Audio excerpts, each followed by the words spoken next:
Ladies and gentlemen, thank you very much for joining me for my lecture on the Italian Renaissance, and thank you to all of you who are watching from your stateroom tonight. Let us begin by talking about the Renaissance as an era of creativity and one of invention. The Renaissance saw a huge growth in both cultural and scientific creativity in this period. This was following a long period in history, which historians today tend to call the Dark Ages. Dark because they followed on from the Roman era, which had seen so much in the way of classical innovation. And in looking at the Renaissance, a period spanning several centuries from the 14th to the 17th, we're going to be focusing on three types of movers and shakers. The first are the architects and the artists. The second are the writers and the thinkers. And the third and final group are the explorers and the scientists. I'd ask if we have any explorers among us tonight, but I know that we're all explorers at heart, being here as part of the Viking project, and I can see several people nodding in the audience. This is encouraging. So, what was Europe like before 1400? Well, as I've already alluded to, the medieval era was difficult. It was characterized by religious conflict, including the Crusades, missionary efforts, as well as tensions within the Roman Catholic Church. It was also a period which saw the arrival of plague. In 1347, the bubonic plague would arrive in Europe and go on to kill between 40 and 50% of Europe's population. In some of my earlier lectures, I've already stipulated how this would have affected on the European economy. But can you imagine the kind of impact that would have for people's spirit and for the arts as well in this era? So it's no wonder then that society really needs a reboost. And we see this through wealthy patrons. It's the private sponsorship which leads to the growth in the arts in the Renaissance, as well as in the years leading up to the Renaissance. So why is this the case? Well, the sponsors of Renaissance art are strong believers in a movement that we today call humanism. Humanism holds that individual and communal accomplishments are as important as religious faith. As important. And so you can see why, further to trying to save their souls and buy Catholic Church approval through the indulgences, the wealthy elites at the time wanted to sponsor something which would be held in high esteem and in turn would elevate their own prestige. We see the patrons and the artists also being motivated to outdo neighbouring city-states. And so as ever, in economics or in the arts, rivalry is an excellent factor for promoting development. Let's narrow in on Italy in particular. What was it like before 1400? Well, we have a lot of powerful and talented individuals. In respect of the talent, I need go no further than one Petrarch, a thinker who'd rediscovered Cicero's writings and was famous for penning his own sonnets. This is the precursor to Shakespeare in that fashion. And one of the things that he does is he revives an interest in the classical world. In turn, this process of studying ancient texts encourages people to find the cogent arguments that they will use in challenging Catholic orthodoxy. Humanism is more than a specific set of beliefs, however. It is a number of practices. It is the practice of engaging with rhetoric, with grammar, with poetry, with history, with moral philosophy. And in dealing with each of these areas, people are engaging their minds in a wholly new way for this particular era in history. What this means is that the very rebirth I'm describing is one which depends on intellectual thought. And so you can see why that same basis would buttress the Renaissance.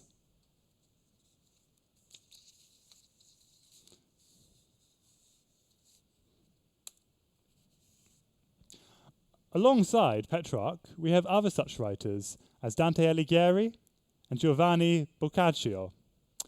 Now, both of these poets were writing about the human condition before and during the plague, as I mentioned. They're questioning what it means to exist in an age of trauma and uncertainty, perhaps mirroring many of the thoughts we might have encountered in the last 18 months. Dante himself is sometimes called the father of the Italian language. Why so? Dante helps to move the country away from Latin, the language of the church, of the educated elite. He writes 3 particular texts in one, together constituting a divine comedy. But it's not very funny when you think about the sections called Hell, Purgatory, and Paradise, better known as the Inferno, Purgatorio, and Paradiso. Cinema Paradiso would come some centuries later. So in turn, Boccaccio studies ancient scrolls and is particularly fond of ancient Greek.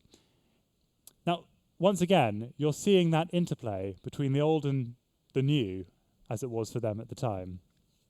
And so this reinvention of the classical traditions is one of the factors which fundamentally distinguishes Renaissance literature. Now, among the patrons whom I've already mentioned were none other than the Medicis. The rise of the Medici family in Florence represented a new social and economic order. In what way? Well, the Medici Bank was the most powerful bank in Italy. It was so successful that the Medici family were asked to be in charge of papal finances. Imagine being the accountant for the Pope. You wouldn't want to get anything wrong or he could excommunicate you. In any case, the Vatican was, as I say, the biggest client, and by the 1430s, the Medicis even had what we could today call a Rome branch. This Rome branch brought in half of their revenues, so it was vitally important. What else did the bank do? Well, it was involved with the trade of wool and silk, lending to English sheep farmers and wool merchants, which I personally would be very grateful. It built elaborate palaces, and it sponsored artists throughout the Renaissance era. And you're going to see that when we get on to some of the big names of this period. Let's dwell on the triumphs we see in this time. Well, in addition to the theme of humanism, you see a number of different buildings being constructed in the classical style. So it's not only something that permeates the literature, but also the surroundings, and thereby probably encourages people to write about classical work too, in turn. History, as ever, can be deeply cyclical. Let me give you some examples of this. One of the things that we see, thanks to Medici funding, but also thanks to the funding of many other patrons, is new types of buildings which draw on the larger and grander expressions of the time. We're talking about the domes and the exquisite facades, which essentially encapsulate the classical inspiration. I'd like you to consider, for example, the work of the Florentine Palazzo Medici Riccardi. Now, what happens in this case is that this particular structure, as I describe, is built between 1444 and 1484, and it encompasses the orderliness of classicism. I want you to think about the arch, the pediment, the stone masonry, all of which are redolent of the Colosseum in Rome. And as I say, you can see the structure here on the far right. Some elements of the structure, like the arch, were prevalent in earlier architecture, but here they're incorporated into advanced building techniques. And this is something that separates the Renaissance architecture from that of previous periods. So even if some of the changes are invisible to the eye, what matters is that the fundamental structure is following a whole new scheme. And this is important because you can see the use of Doric, Ionic, Corinthian columns in the course of these kind of structures. So it's the new, once again, integrating with the old.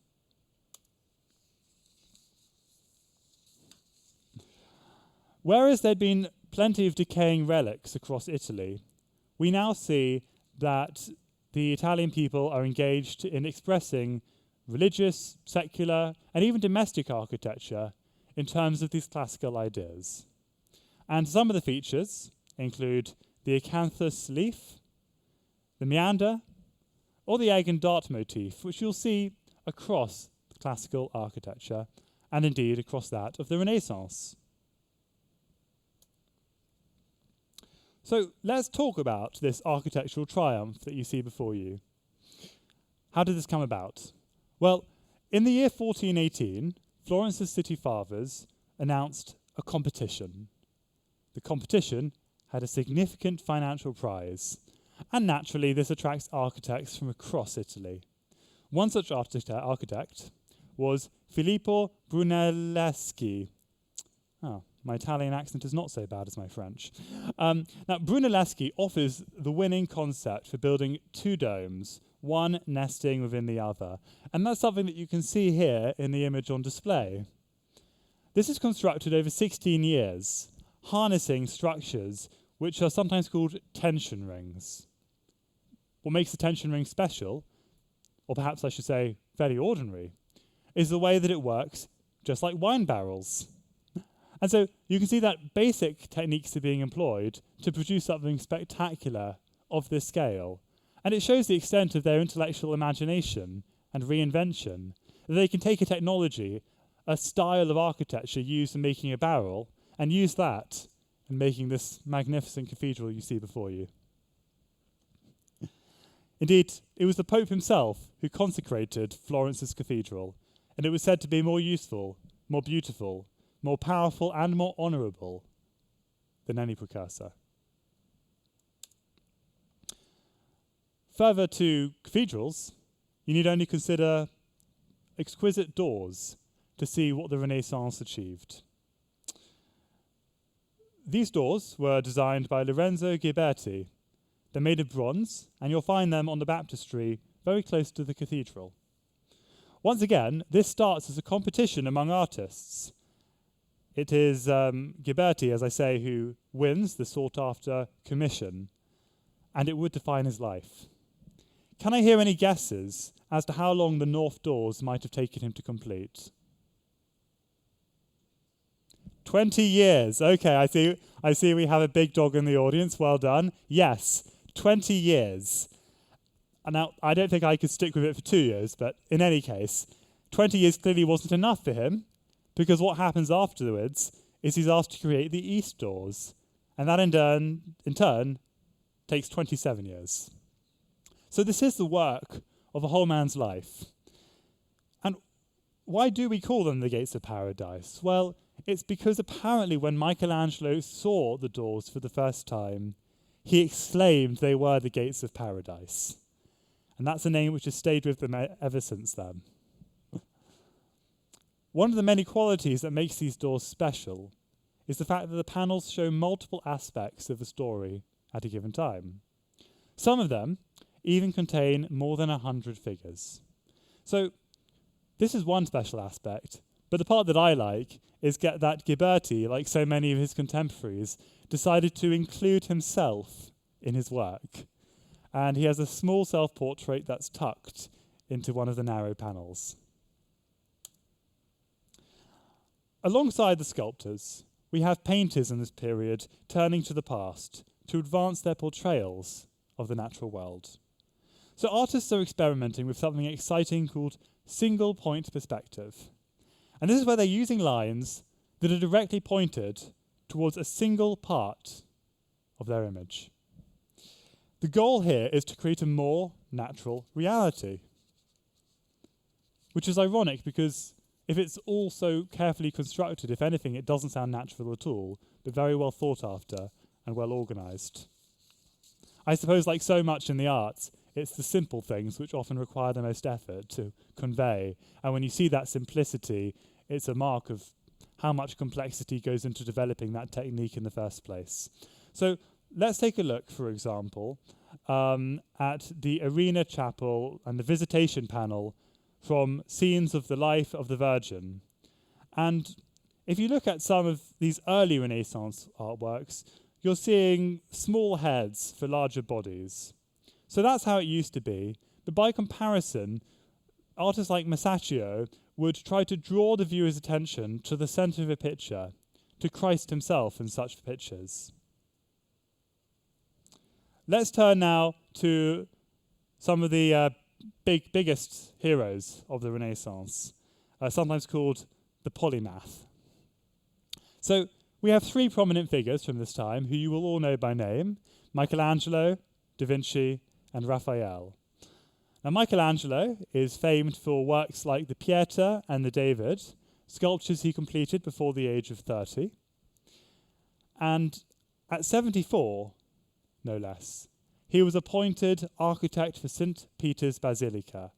And he was still working on this when he died at the age of 88. But some of the work he did complete was the Sistine Chapel, which we're going to see in due course. Da Vinci was another key player of the time, known as an inventor, a scientist, an astronomer, a mathematician. So if any of you have questions about him which I can't answer, I will of course refer you to our resident astronomer on board. Da Vinci is noted also for his notebooks. And these notebooks show us the plethora of work and ideas that he had, some of which include a flying machine centuries before the Wright brothers had their day and invented one. Lastly, Raphael is a prodigious artist, but he only lives to the age of 37. He flourishes under the patronage of two popes and leaves many of his works to the Vatican. So from his work, we see firstly how much someone can accomplish in a short life, but also the importance of patronage for an artist's successful career. Now, here we have two examples of sculptures by Michelangelo, one of which, if you're ever in London, you can see a replica of in the V&A. That's the David. And I believe that the only authentic Michelangelo sculpture is on display in the Royal Academy. So go for that rather than the summer exhibition, for goodness sake. It's still there, you'll find it upstairs. Now, Michelangelo is famous for his sculptures and his paintings, as I say. The Italians take good care of the David by leaving it outdoors for about 370 years. I know, I can see the reactions of some of my audience members. Maybe it should have belonged in the British Museum instead, but I digress. A copy of the David now stands in the original location in the square, and you'll find the original indoors, at last, in the Galleria dell'Accademia in Florence. But even indoors it's not safe. I remember reading an article years ago about how tremors, I think due to the underground network, were sending shockwaves through its legs. But in any case, it hasn't gone the way of Goliath. What distinguishes the high Renaissance sculpture over the work from earlier decades is the psychological element. I'm talking about the moments of pain, of uncertainty or anguish. And you see this in the expression of the David, as though he's countenancing the oncoming Goliath and preparing the sling. It's a colossal work that stands 17 foot tall, and it can be viewed in the round. Now, not only does this mean that you have a chance to see the excellent buttocks, but more important than that, you can see the full body as the artist intended it to look. Why does that matter? Well, aside from being a flasher, it also harkens back to a time in art, the classical time, when this is how sculptures were designed. And so once again, you see that nexus between past and present, between the classical age and the Renaissance.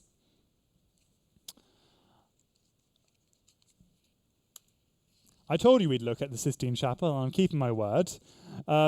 It's because of Michelangelo's success as a sculptor that he has this commission. In fact, he's initially reluctant to accept it, and when I tell you what it entailed, I think you'll see why.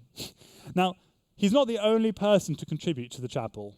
We have other Renaissance masters like Botticelli, Ghirlandaio, and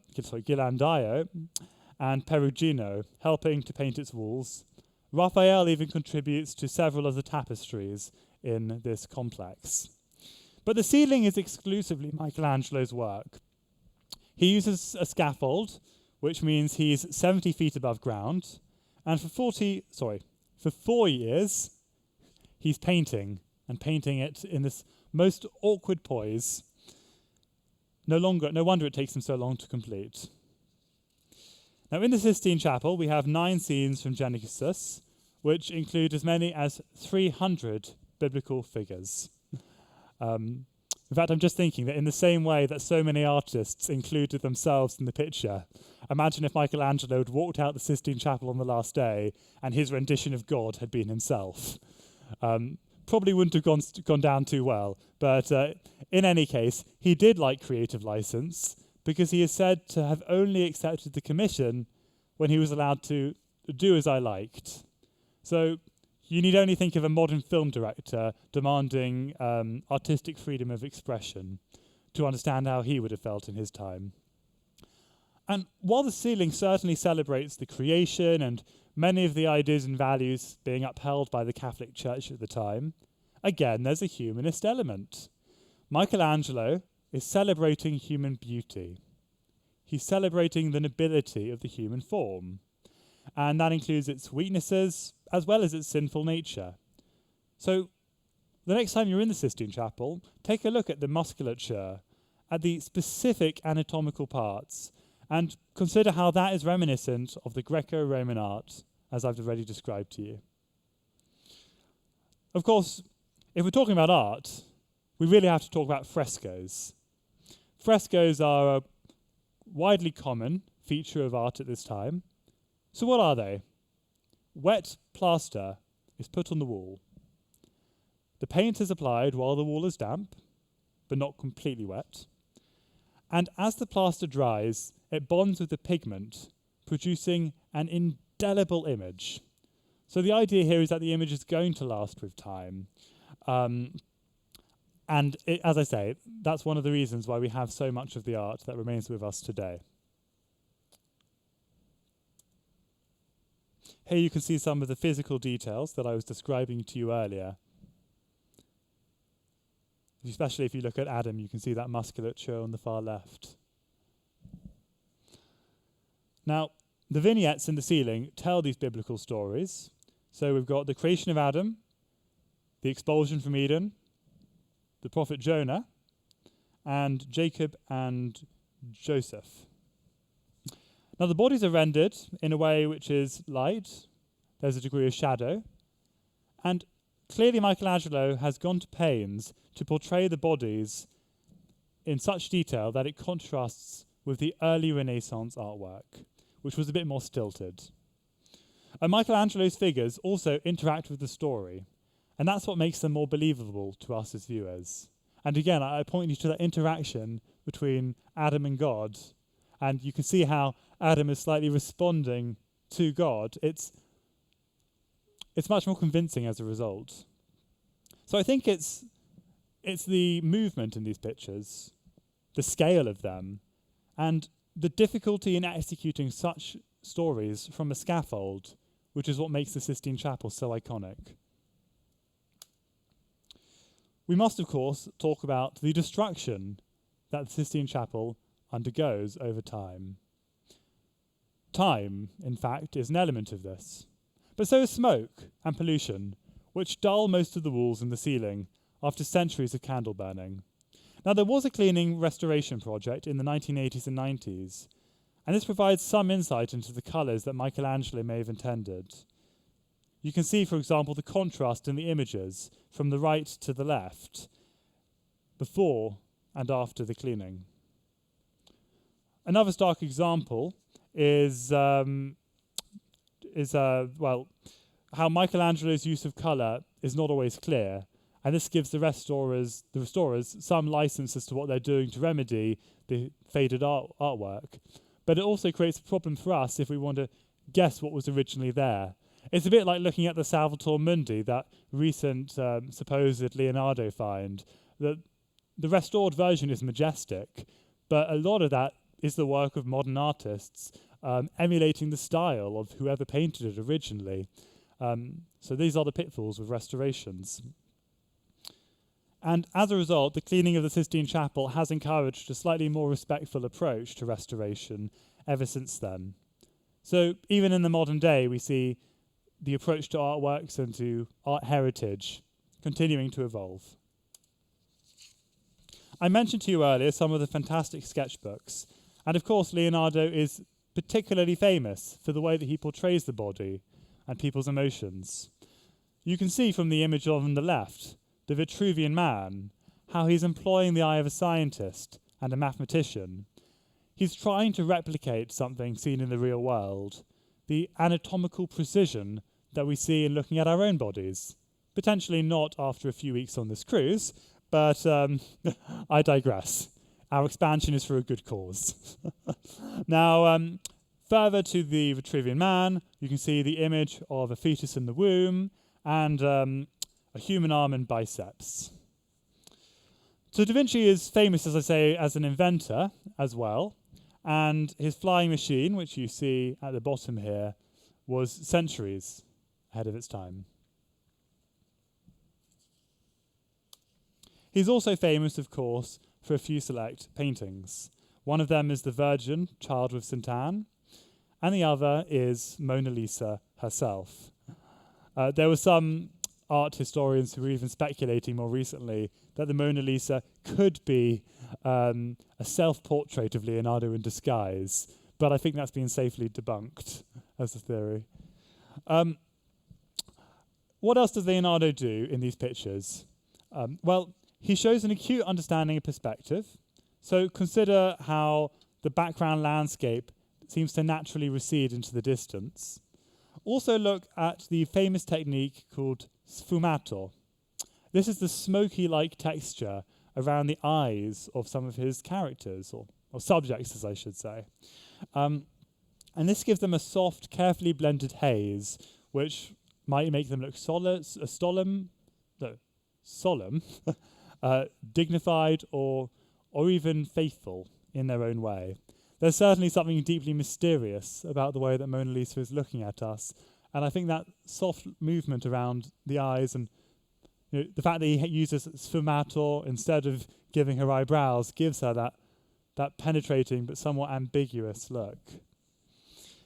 We also see sfumato in the heavenly landscape of the background, which is very far removed from our reality and perhaps helps to elevate the subject.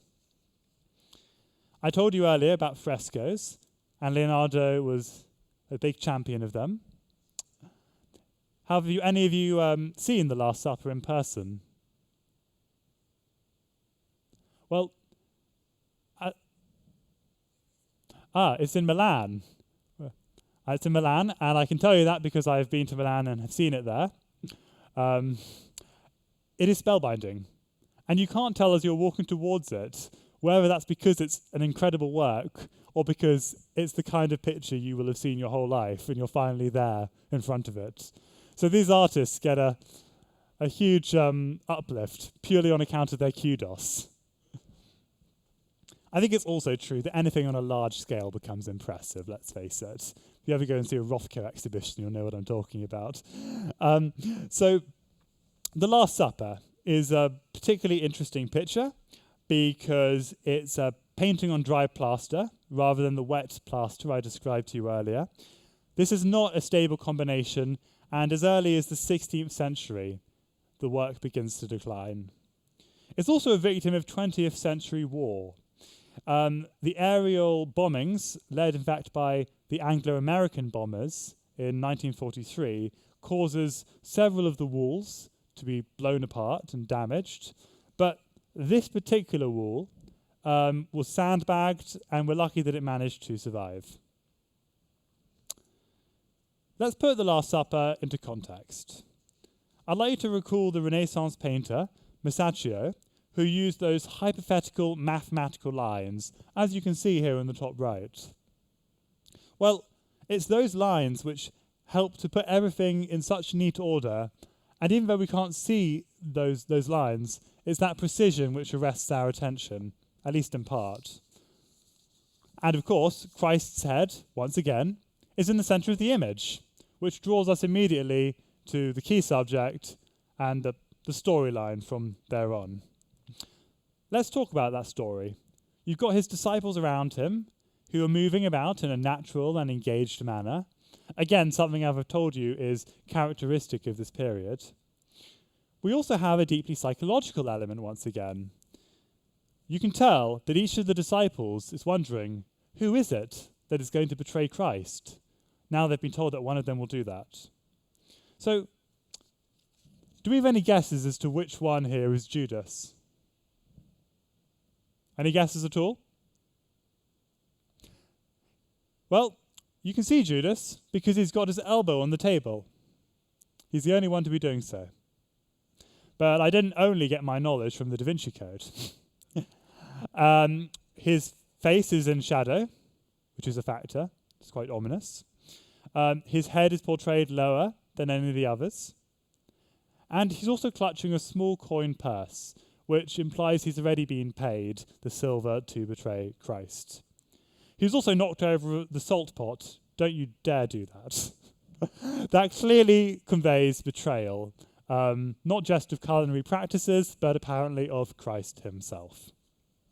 So, if anyone ever asks you, as they might, what makes the painting special, it's the precision, and it's the portrayal of lively characters. We've arrived at Raphael. Now, those of you who visited the V&A in London will be familiar with those huge paintings he produced.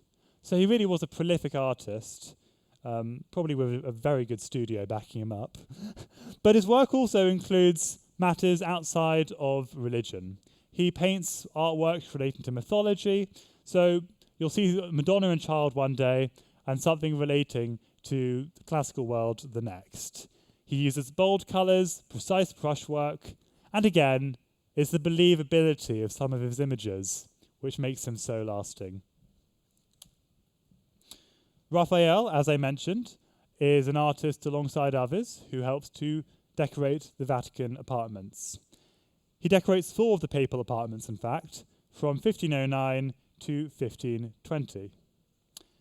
And perhaps his most iconic work is the School of Athens. It's a fresco, and it recalls the grandeur of the old Athenian academy. So if you look closely, you can see Aristotle and Plato in the centre.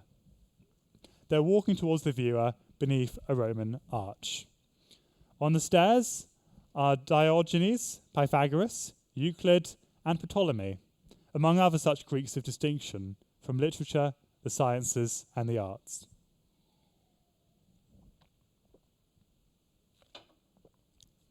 Now, all of the figures in this picture move about in their own space, yet they interact and relate to each other. Again, you have that believable movement.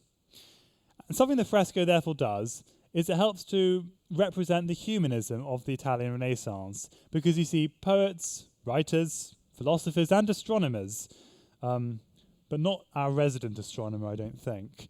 And you see them all interacting and challenging themselves to improve society and to try to understand humanity's role in the universe. So Raphael is an artist who is emulating these ideas from the classical world. And I think that it probably helps that he's an architect too, because you can see the beautiful background in such an image. And I'm not sure if this is the precise painting in question, but a painting like that one is definitely the inspiration for Francis Bacon's striking image of that kind. You'll know it when you see it. And of course, like Ghiberti, who was painting 60 years before Raphael's time, Raphael includes a self-portrait in the background of this image. You'll see him in the far right. He's the one who directly engages with us as viewers. So, let us turn to one of the more Machiavellian figures of the time, namely Machiavelli himself. Who was Machiavelli? Well, he was a senior official in the Florentine Republic. He rose to prominence after the Medicis were exiled from Florence in 1494, and today we regard him as a founder of modern political science. So I'd encourage all of you, if you haven't already, to read The Prince as very entertaining work, but also as a personal guide to establishing your dictatorship. You see, Machiavelli is someone who embraces the idea that corrupt immorality is necessary to effective leadership. And that's why some days he's heavily scolded. Indeed, the Catholic Church banned his work. But some days we also recognize him as the pragmatist that he was. I'm going to take you through some of the quotes from The Prince and leave you to form your own judgment. The first method for estimating the intelligence of a ruler is to look at the men he has around him. Never attempt to win by force what can be won by deception. Any man who tries to be good all the time is bound to come to ruin among the great number who are not good. Hence a prince who wants to keep his authority must learn how not to be good. To be clear, that's Machiavelli, not me. Now, what does the prince teach us? Well, there are 4 lessons. A leader's immoral behavior is justified as a way of resisting challenges to that person's authority.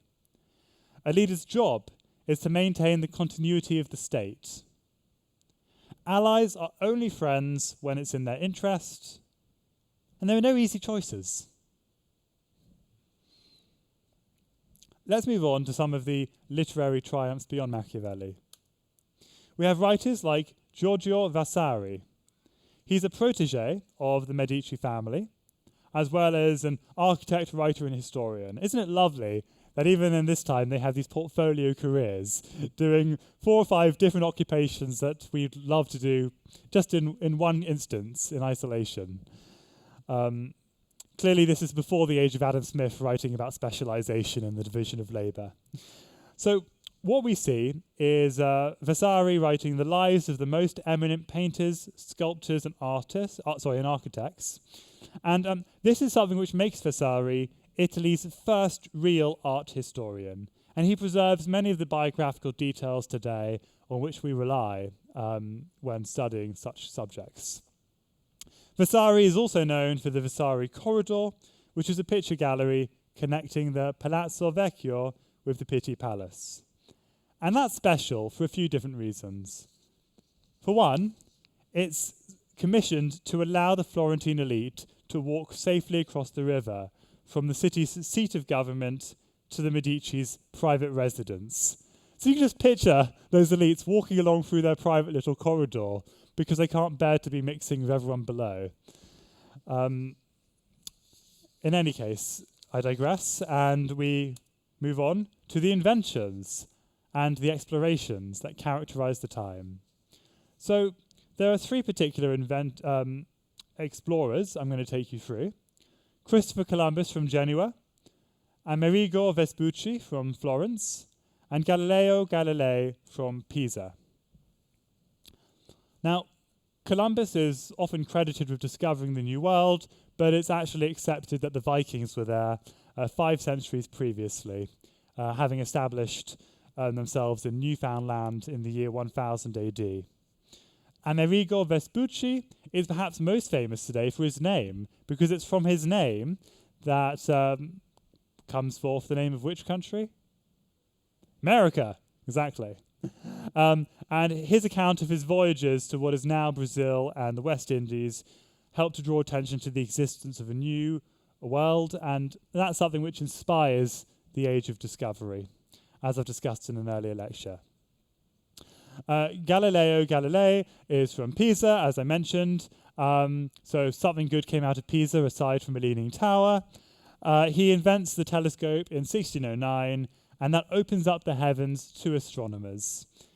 Nevertheless, he's put on trial for spreading the idea that the Earth moves around the sun, and you can see, therefore, from Copernicus and Galileo and countless other examples, how key thinkers of the time suffered for their ideas. And so what we're seeing through this example of Galileo, among others, is people in the Renaissance expressing an interest in the world and the cosmos, and of course in doing so reassessing their own understanding of mankind's place in the universe. I spoke earlier about Amerigo, and if you look at this particular map, you can see how little of the Americas was known at this time. They're very vague outlines, with a little bit more in terms of visual accuracy, shall we say, in Latin America than in North America. So let's turn to the final segment of the lecture, why the Renaissance matters.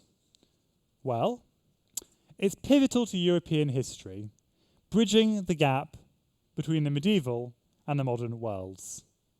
It's also a time of extraordinary output, and that applies across human endeavours, whether we're talking about the arts, the scientists, or that blend of the two as epitomized by Leonardo's work. At the center of the Renaissance is this vital interest in humanism, a rebirth in humanism leading, I argue, to a wider rebirth in general. This rediscovery of the writings, the teachings, and the moral philosophies of the Greco-Roman world is hugely inspiring, influences on the culture, and you can see what wondrous works they produced in the light of it. In fact, I'd encourage many of you, if you aren't already doing so, to open up those works by Plato and Aristotle and see how relatable they are to us as modern readers, who perhaps can enjoy a Renaissance in our own time. So finally, the legacy of the Renaissance is profound, because today we see how universities, governments, and cultural institutions trace their identities back to the teachings from this period. It's these teachings and the intellectual inquiry they embody which provide the foundation for many of these institutions today. And on this basis, the Renaissance is something which remains alive to us, alive in our institutions, and alive in our mutual curiosity for the classical world. Thank you.